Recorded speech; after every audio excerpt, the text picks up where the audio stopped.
4000 वर्ष का समय व्यतीत हुआ और 4000 वर्ष व्यतीत होने के बाद कर्दम ऋषि समाधि से बाहर आए। देवहूति को देख करके दिव्य दृष्टि से दोनों युवावस्था को प्राप्त हो गए और युवावस्था धारण करने के बाद कर्दम ऋषि ने दिव्य विमान को प्रकट किया। उस दिव्य विमान में भोग की सारी वस्तुएं, बड़े बड़े नगर, तालाब, बगीचे, सुंदर भोग की सारी वस्तुओं को लेकर के और 7000 वर्षों तक ब्रह्मांड में भ्रमण करते गए। 7000 वर्षों तक भ्रमण करते करते कपिल मुनि और देवहूति के आंगन में नव कन्याओं का जन्म हुआ। नव कन्याएं उत्पन्न हुई और नव कन्याओं के उत्पन्न होने के बाद कपिल मुनि को लगा कि भैया मैं तो संन्यास लेने के लिए विवाह किया था, मैं गृहस्थी में उलझ गया हूं। नव कन्याएं भी बड़ी हो गई। उत्तर गुजरात में सिद्धपुर के परम पवित्र भूमि में और सुंदर बिंदु सरोवर के तट पे विमान को लेकर नीचे उतरे। देवहूति को कहा कि अब तुम घर गृहस्थी की जिम्मेदारी संभालो।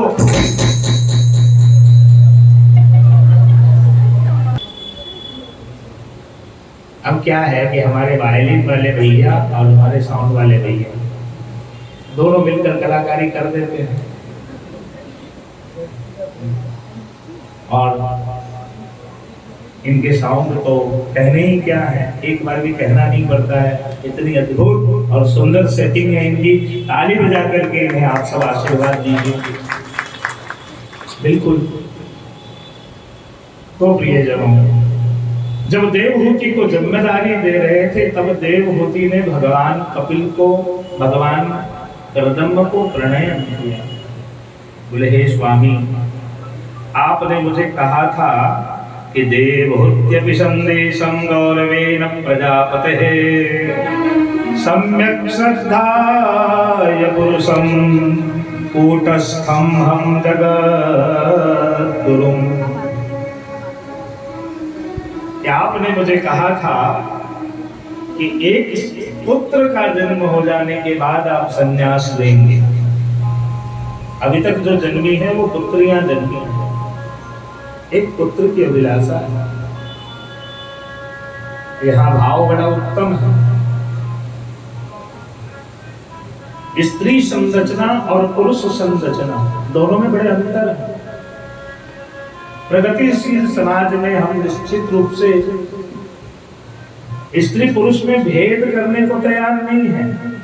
हमारी अवस्था में अगर युवतियां इन मंत्रों का उच्चारण करें तब उनका यूट्रस डिस्टर्ब हो जाता है, फिर वो संतान को जन्म देने लायक नहीं रहेगी। इसीलिए वेदों ने स्त्रियों को अधिकार नहीं दिया।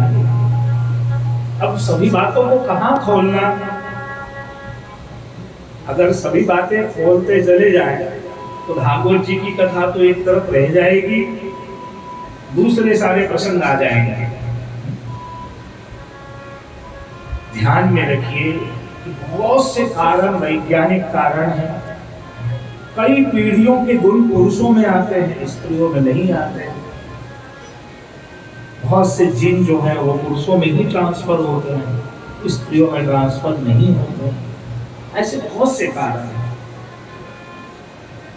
देवहूति का निवेदन ये था कि आपके जो तप हैं, आपके तप और आपके तप से तपा हुआ पुत्र चाहिए ताकि आपका पूर्ण तप उसमें स्थिर हो जाए। दोपहर का समय, मध्याह्न काल के समय में देवहूति को लेकर के और भगवान कर्दम बिंदु सरोवर पे विराजमान हुए हैं। और जैसे ही बिंदु सरोवर पे विराजमान हुए हैं तो दोनों के परम पावन गृहस्थाश्रम में स्वयं अजन्मा अविनाशी चतुर्भुज श्रीमन नारायण प्रकट हुए हैं। बोली कृष्ण कन्हैया लाल की जय। अजन्मा विनाशी परम पुरुषोत्तम भगवान स्वयं चतुर्भुजधारी श्रीमन्नारायण प्रकट हुए। देवहूति और कर्दम दोनों ने भगवान को देखते ही प्रणाम किया, दोनों ने भगवान की स्तुति की। दोनों ने क्या कहा? तम तागताहं शरणं शरण्यं, तम त्वां गताहं शरणं शरण्यं, स्वभृत्य संसार तरो कुठारम्, जिज्ञासयाहं प्रकृतेः पुरस्य, नमामि सद्धर्मविदां वरिष्ठम्। यह धर्म के लक्षणों से युक्त श्रीमन नारायण, आप इस मध्याह्न काल में मुझे दर्शन देने के लिए प्रकट हुए। भगवान भी बड़े प्रसन्न हुए। भगवान ने कहा कि मां देवहूति और स्वयं मुनिवर कंदर्प आप दोनों के तप से बहुत प्रसन्न हो। अब आप दोनों की क्या इच्छा है बताएं। कर्दम ऋषि तो कुछ न बोले, लेकिन माता देवहूति ने निवेदन किया कि भगवान मुझे तो आपके समान, आपके जैसा ही एक पुत्र चाहिए। एक पुत्र की अभिलाषा है। भगवान ने कहा कि मेरे जैसा तो मैं ही हो सकता हूं, मेरे समान भला और कौन हो सकता है। देवहूति बोली कि तो प्रभु अब मैं आगे क्या बोलूंगी, आपको मुझे तो आपके जैसा पुत्र चाहिए। भगवान बड़े प्रसन्न हुए और भगवान स्वयं आज कपिल के रूप में दोनों के आंगन में प्रकट हुए हैं। बोलिए श्री कपिल भगवान की जय। कपिल भगवान प्रकट हुए और कर्दम ऋषि तप करने के लिए प्रस्थान करते हैं। कर्दम ऋषि का समय पूर्ण हुआ, मध्याह्न काल का समय है और मध्याह्न काल के समय में भगवान कपिल के सामने माता देवहूति दोनों हाथों को जोड़ करके खड़ी हैं और खड़ी होकर के कपिल नारायण से पूछती हैं कि भगवान मेरे जैसे दीनहीन नीच और निम्न कोटि की जो स्त्री हो, क्या उसका उद्धार संभव है? यही शब्द है जग कि भगवान मेरे समान दीनहीन निम्न कोटि की स्त्री, क्या उसका उद्धार हो सकता है? दैन्यता का क्या अद्भुत दर्शन है। दिनताना महल में बसे छे मारो आलमो। दयाराम भाई कहते हैं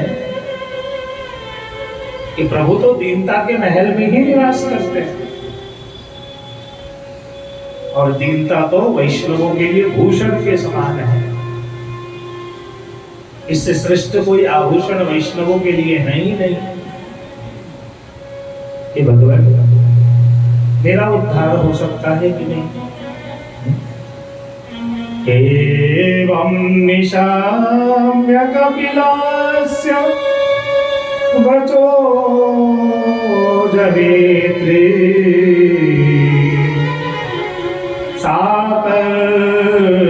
साकर्दमस्य दयिता किल देवहूति।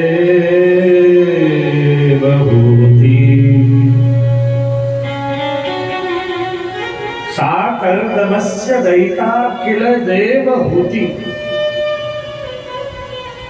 भगवान कहते हैं कि मां 9 प्रकार की भक्ति है और उस 9 प्रकार की भक्ति में शास्त्रों में जो भक्ति का वर्णन है वो तो बड़े अद्भुत प्रकार से है, लेकिन गोस्वामी जी के शब्दों में जो वर्णन है वो भी बड़े अद्भुत शब्दों में। प्रथम भगति संतन कर संता, प्रथम भगति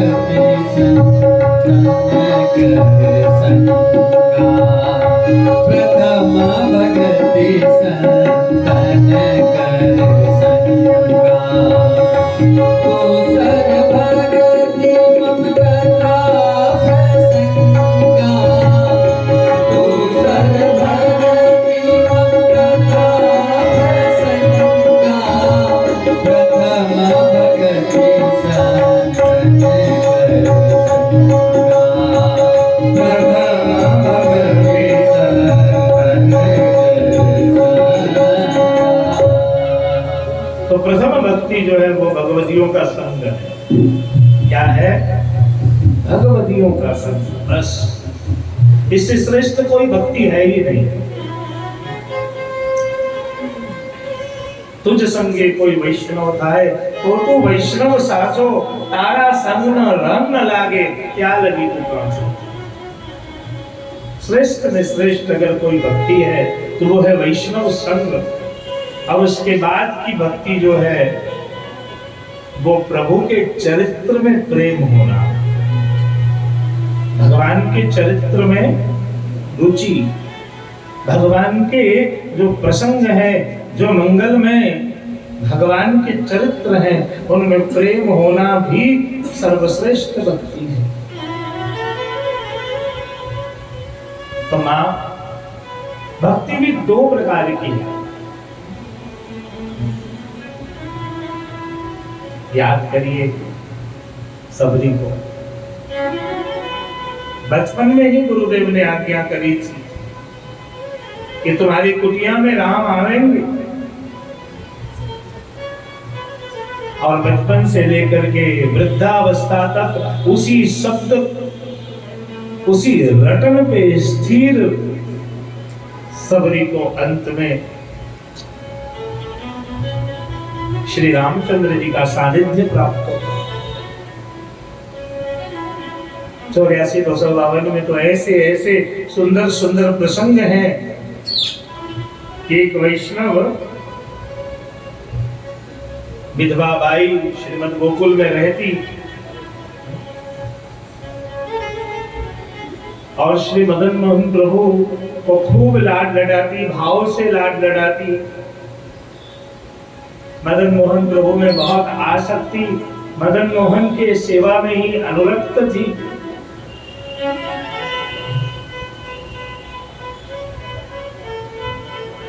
कुछ समय के बाद किसी गांव से वैष्णवों का संग ब्रज यात्रा करने को गया। तो ब्रज यात्रा में एक निष्कंचन वैष्णव, निष्कंचन अर्थात गरीब नहीं बोल सकते हैं, क्योंकि भगवान का कोई भक्त गरीब और अमीर तो होता ही नहीं है। निष्कंचन का अर्थ है जिसने सब कुछ छोड़ दिया, यथा लाभ संतुष्ट जीव, जो कुछ मिल जाए उसी में प्रसन्न है, उसी में आनंदित। ऐसे निष्कंचन जीव श्रीमद गोकुल पहुंचे। अब भयंकर ठंडी, बोले ठाकुर जी को लेकर के मैं कहां कहां भ्रमण करूं, ठाकुर जी को तो बहुत श्रम है जाए वो। तो पता किया कि गोकुल में एक बाई रहती है जो बहुत भगवत भाव से, बहुत प्रेम से ठाकुर जी को लाड लड़ाती है। बस क्या था, उनके यहाँ पहुंच गए, अपनी झापी जी पधरा दी और झापी जी पधराने के बाद वहां से निकल गए। अब वो तो मदन मोहन को लाड लड़ाने वाली भगवती है। झापी जी को जैसे ही खोला तो पहले तो झापी जी देखकर ही क्रोधित हो गई। इतने ठंड में झापी जी को तो रजाई में लपेट करके रखना चाहिए, ये तो ऐसे ही ला करके झापी जी को छोड़ गए। वो जैसे ही झापी जी खोलती है तो अंदर न रजाई है, न फलगुल है, न आत्म सुख बाधा है, न प्रभु टोपा धराए रखे हैं। वस्त्र में ठाकुर जी लपेटे हुए थे। अब तो इतने चिंता से चिंतित होती गई, जैसे ही वस्त्र को हटाया तो देखती है कि ठाकुर जी तो बिल्कुल सिकुड़ गए हैं। दोनों चरणारविंद, दोनों श्रीहस्त, दोनों में सिकुड़ा। अब तो जगा करके हृदय से लगाई, ठाकुर जी को अंगीठी के पास ले गई और सुहाग सूत प्रभु को रोगावे हैं, सुंदर सुंदर शीतकाल की सामग्री रोगावे, राग ललित गाए, ठाकुर जी की मालिश करती जाए। फुले लेकर के हाथ को सेक सेक करके ठाकुर जी को मर्दन करने लगी और उस वैष्णव को कोसने लग गई। गोसाई जी को भी कहती है कि विठलनाथ जी कैसे कैसे जीव को ठाकुर जी बदला दे। देखो यानी ठीक से सेवा नहीं करी, ठाकुर जी ठंड में सिकुड़ गए। अब ठाकुर जी तो सिकुड़े हुए पहले से ही थे। ये तो नवनीत प्रिया जी हैं, उसने मदन मोहन के सिवाय किसी ठाकुर का कभी दर्शन ही नहीं किया था। अब नवनीत प्रिया जी को इस प्रकार से मालिश करती गई कि अंततः श्री ठाकुर जी ने सोचा कि अब अगर मैं स्वरूप न बदलूं तो ये बाई बहू नहीं छोड़ेगी। अपने यहाँ 3 प्रकार की नायिका है, मुग्धा, मद्दा, मध्या और प्रौढ़ा। तो ये जो प्रौढ़ा नायिका है, ये तो ठाकुर जी को ना छोड़ेंगी। अब जबरदस्त मालिश करना शुरू किया ठाकुर जी को। ठाकुर जी भी सोचने लग गए कि भैया आप कछु करो, और देखते देखते नवनीत लाल में से प्रभु मदन मोहन हो गए, और मदन मोहन होकर के प्रभु ने सेवा अंगीकार कर ली। अंत में प्रभु ने अपने स्वरूप को बदल लिया। प्रभु विवश हो गए अपने स्वरूप को बदलने के लिए। इसलिए इस श्लोक में कपिल भगवान आज्ञा करते हैं कि जो भक्ति है ना, भक्ति में ज्ञाति भेद नहीं है, भक्ति में वय भेद नहीं है, भक्ति तो सर्वश्रेष्ठ है।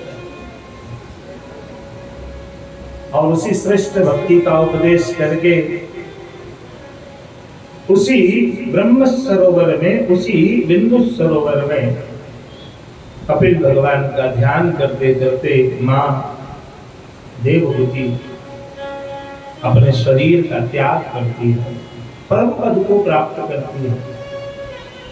सुखदेव जी भगवान कहते हैं, तम त्वामहं ब्रह्म परम पुमांसम् प्रत्यतनामानि जनाभिमानि स्वतेजसा गुणगुणा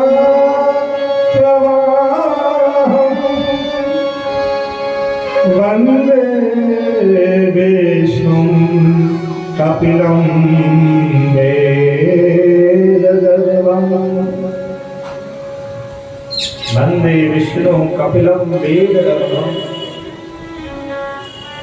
कपिल नारायण को प्रणाम करके कपिल नारायण के चरणों में विलुप्त हो गए। इधर महाराज कानपाद की दोनों पत्नी, एक धर्म पारायण, कर्तव्य पारायण, एक पत्नी सांसारिक। उतानपाद मतलब जीव, दोनों पत्नी मतलब बुद्धि और मन। दोनों के यहाँ एक एक पुत्र का जन्म हुआ। एक के पुत्र का नाम ध्रुव है, द्वितीय बालक का नाम उत्तम कुमार है। ध्रुव जी को परम पद की प्राप्ति होती है। प्रसंग की शुरुआत यहाँ से है कि एक बार दोनों बालक खेल रहे थे, और खेलते खेलते दोनों बच्चों ने पिता के गोद में बैठने की चेष्टा की। ध्रुव जी थोड़े बड़े थे, जैसे ही पिता के गोद तक पहुंचे, सांसारिक प्रवृत्तियों से ग्रसित सुरुचि ने तब ध्रुव जी के हाथ को खींच लिया और उत्तम कुमार उस गोद में जाकर विराजमान हो गए। ध्रुव जी रोने लग गए। रोते रोते अपनी माता सुनीति के पास पहुंचे। सुनीति ने सुंदर शब्दों से ध्रुव जी को समझाया और ध्रुव जी को कहा कि बेटा, जब भगवान की कृपा हो जाए, जिस जीव पे भगवान प्रसन्न हो जाए, उस दिन कोई भी विषय वस्तु अस्पृश्य नहीं रहता। बोले माँ, भगवान कैसे मिलेंगे? तो बेटा, भगवान जो है तब से प्राप्त होते हैं। और उसी समय ग्रह को त्याग करके मात्र 5 वर्ष की अवस्था में छोटे से बालक ने ग्रह का त्याग किया और घर से निकलकर दौड़ते दौड़ते मथुरा नगर में भ्रमण कर रहे थे। उसी समय श्री नारद जी का आगमन हुआ और श्री नारद जी ने ध्रुव जी को तप का उपदेश दिया, मंत्र का उपदेश दिया और मंत्र समझा करके नारद जी कहते हैं, बालक तुम मत भटको, मधुवन में जाओ, मधुवन में नित्य श्री हरि विराजमान है। ध्रुव जी मधुवन पहुंचे, 6 महीने में ही ध्रुव जी ने भगवान को प्राप्त किया है। 6 महीने में ही भगवान को प्राप्त किया। भगवान को जैसे ही प्राप्त किया, भगवान के वरदान से महाराज आत्मदेव उसी जंगल में पहुंचे और महाराज उतानपाद ध्रुव जी को लेकर आए, राज्य सिंहासन पे विराजमान हुए। 36,000 वर्षों तक का साम्राज्य,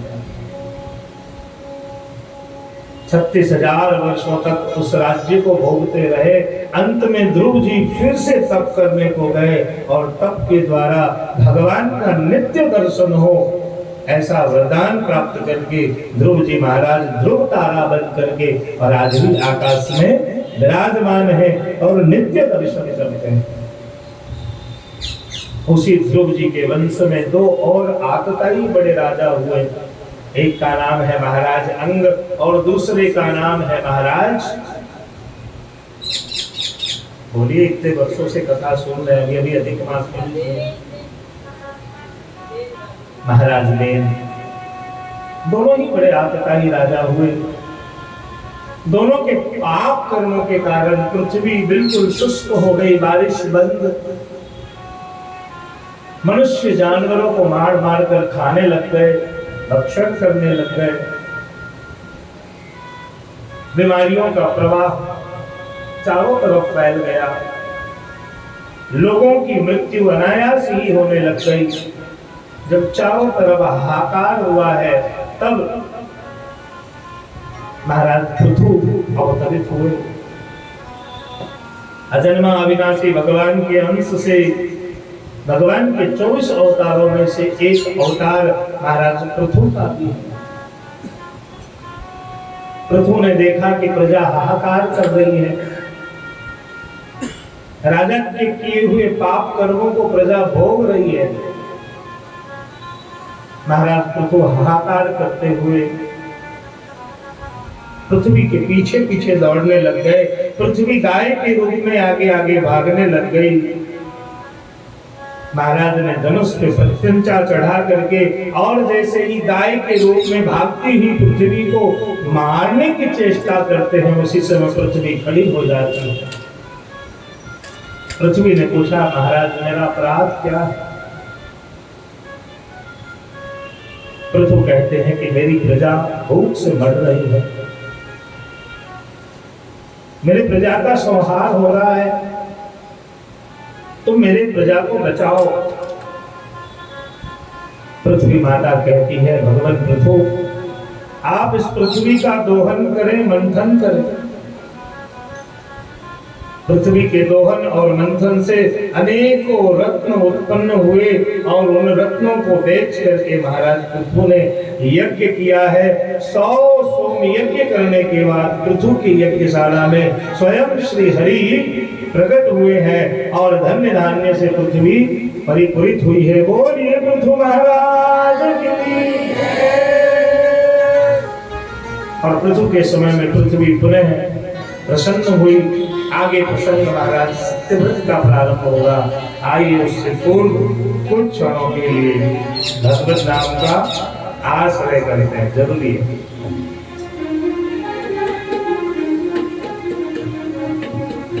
अच्छा, सब भाव से एकदम स्नेह से आज हम लोग दान लीला गाएंगे। दान के दिन चल ही रहे हैं तो इसका आनंद लेना है। बोलिए श्री कृष्ण कन्हैया की। कागरिया मत ढोलो कन्हैया, कागरिया मत ढोलो कन्हैया, मुख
Thank you.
बोलिए कृष्ण कन्हैया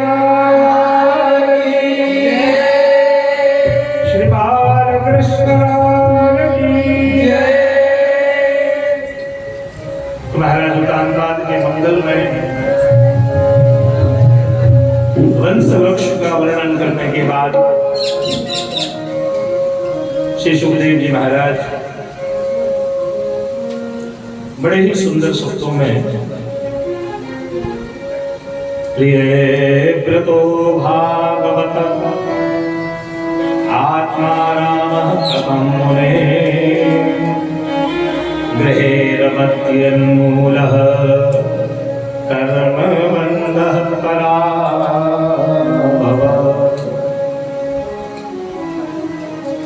राजा का नाम है प्रियव्रत। यथा नाम तथा गुण, जिस प्रकार से नाम है वैसे गुण भी है। नाम है प्रियव्रत। प्रिय का अर्थ होता है श्री ठाकुर। जिस श्री ठाकुर जी, जिस श्री प्रिय को पाना ही जिनका व्रत होगा, जिसका व्रत ही प्रिय हो, वो है प्रिय व्रत। इस संसार में, इस जगत में, इस ब्रह्मांड में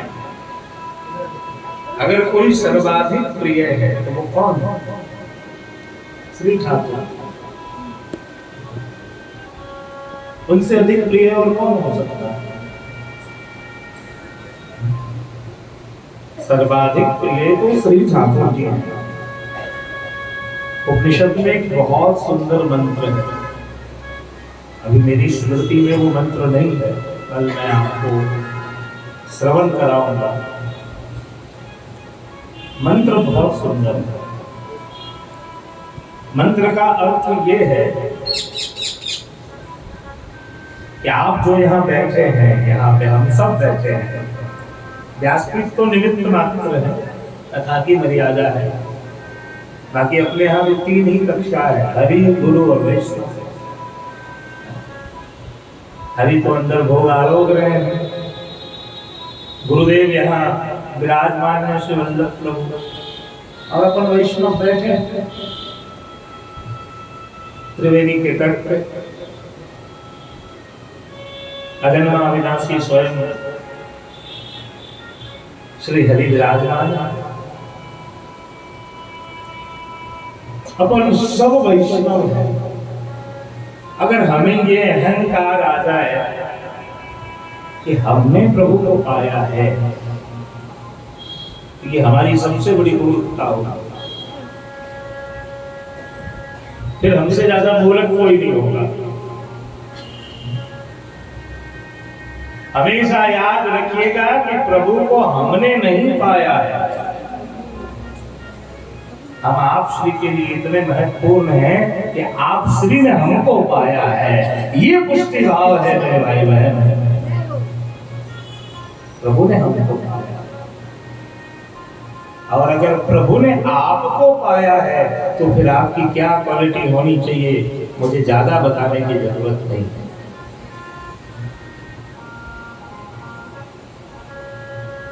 अगर एक वैश्या से राजा विवाह कर ले तो वो वैश्या नहीं रहती, वो रानी बन जाती है।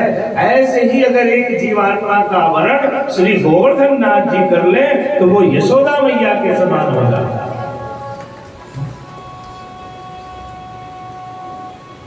पर आज मूल व्यवस्था ये है कि हमें स्वरूप ज्ञान नहीं रहा, हमें अपने ही स्वरूप ज्ञान नहीं रहा, हम खुद को ही भूल गए। हम स्वयं को भूलते जा रहे हैं। केवल कभी ध्यान करके अपने स्वरूप का ध्यान करिए। कई कोटि जन्मों के बाद ये वैष्णव देह मिला है, और इस वैष्णव देह में ये 2 दिव्य मंगल सूत्र कंठी के रूप में प्राप्त हुए, और कंठी प्राप्त होने के बाद, ब्रह्म संबंध के बाद जो आज प्रीति है प्रभु में, जो कुछ प्रेम है, टोटा फूटा ही प्रेम है। भले चरण स्पर्श का ही मोह है तो सही,